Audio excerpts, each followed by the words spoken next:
Welcome, my name's Cam Fleury, and in this video you're going to learn how to increase your double bass drumming control in only 20 minutes a day. Let's get right into it.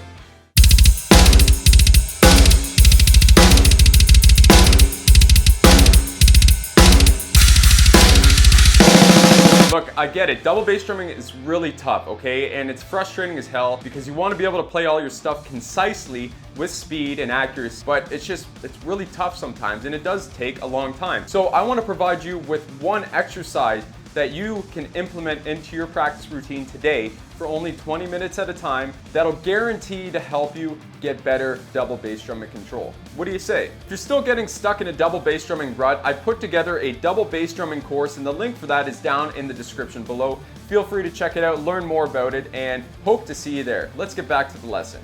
All right, so this exercise is going to be pretty simple, but I want you to repeat it, and I want you to play it at a tempo that you feel comfortable with, that you can maintain for at least 20 minutes long. The exercise is simply going from 8th notes into 16th notes on your double pedal. So if you look down here on the foot cam, this is what it's going to look like.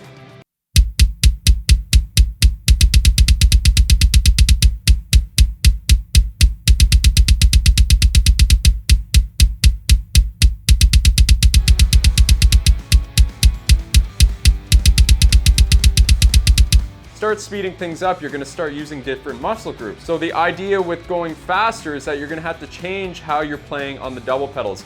You're going to notice the stroke isn't going to be from a full leg motion. It's going to be more, in fact, from your ankle and from your calf. So if you want to learn more about the ankle technique, I'll put a card up here and you can check out that video lesson as well after this. So if you look down here at the foot cam, you'll notice that when I start to increase the speed, it's just going to be my foot rocking on the footboard using and engaging my calf muscle.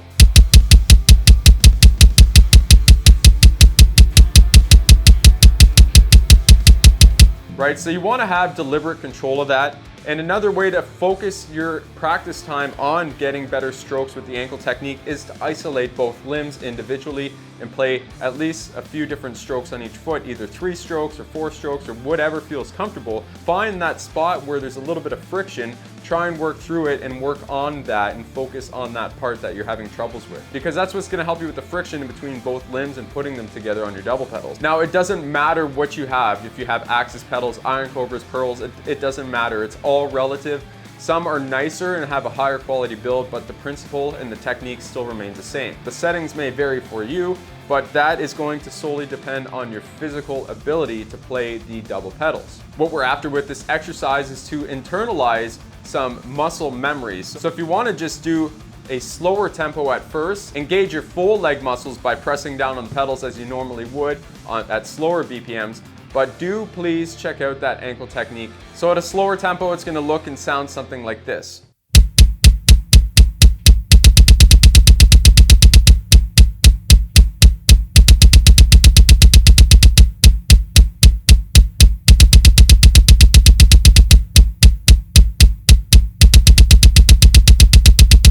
Right, so we want to work with the pedals here. If you notice you're stepping down and it takes a little bit for your foot to touch the footboard, then you might want to increase your spring tension a slight little bit so that once your foot comes off the pedal, your pedal actually follows your foot. So you're working with the kick drum pedal and not against. So what we want to do is practice this for at least 20 minutes a day. Find your top speed, which basically is the fastest BPM you can play, and then bump it down about 5 to 10 BPM from there. Because you're going to be playing that over a duration of 20 minutes at a time, it's going to be a little more difficult at a slower tempo because when you play fast, you could play that for a short amount of time. So in theory, if we play something slower for a longer period of time, we'll be able to play something faster for longer than we already can, if that makes sense to you. If you want to get creative, instead of getting bored with just playing that 8th note to 16th note exercise, then you can put the backbeat of the snare on beats 2 and 4 and just keep a simple 8th note pattern on the right hand, let's say on the ride cymbal. So it'll look and sound something like this.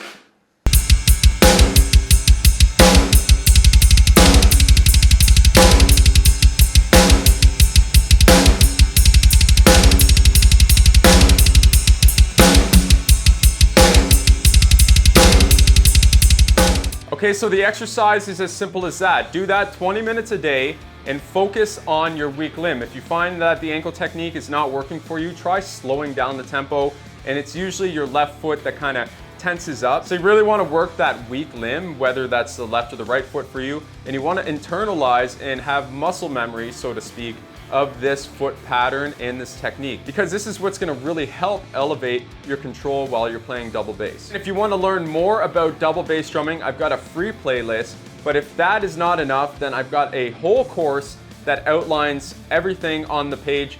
Down in the description below, there will be a link you can check out, and it's all about double bass drum and control. You can sign up for that now. There's some bonuses on drum ergonomics, some double bass pedal settings, and everything else in between. I'd like to thank you so much for watching this video. Remember to give this video a thumbs up so YouTube knows to show more people that need to learn how to get better at double bass drumming.